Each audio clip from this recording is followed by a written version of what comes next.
the economy. You know, when I'm seeing over about the poverty and I'm seeing over about the great shaking over the finances and telling you what I see, all in my opinion of what the Lord is showing me. You know, I'm not trying to cause alarm in people where they're freaking out in fear. Oh my gosh. I'm trying to tell you to be prayerful about something. I'm wanting you to take this to God in prayer and help me pray over it, because I see it in advance of what the Lord, I believe, is warning the body. How many times? Now, if you go back to when I saw Trump in the canoe, and he was paddling as fast as he could in the single man looking canoe. And he was paddling and paddling and paddling, trying to not go over Niagara waterfalls. I could see the waterfall was massive. And he was just yards away from going over. But he was sustaining in one place, keeping it afloat as hard as he could, pedaling and paddling, trying to go, trying to push, trying to get out of it. But the current was too strong. You knew that it was just a matter of time that this thing was going over.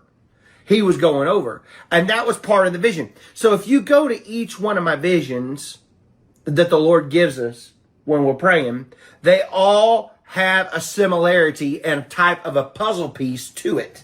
Mm-hmm. It's not like it's springing out of nowhere. Well, where's that coming from? That's like a wild hair. No, it's all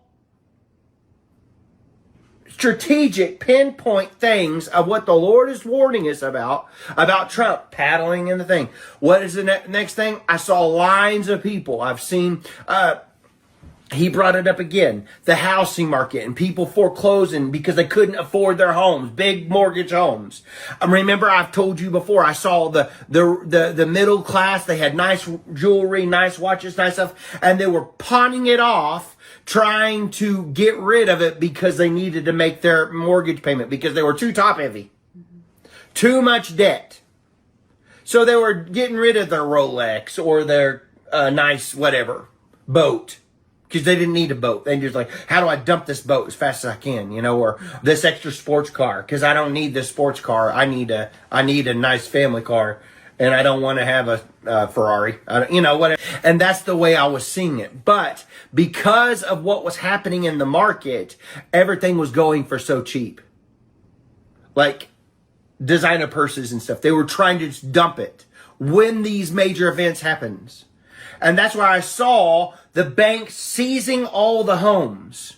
Major banking seizing all the homes, seizing all the car notes, and it became a debt jubilee.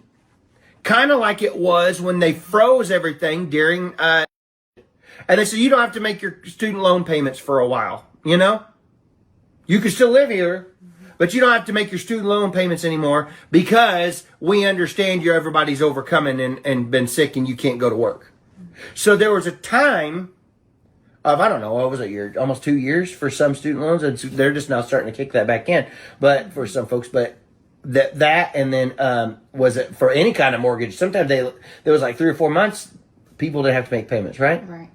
And they were giving out stimulus checks.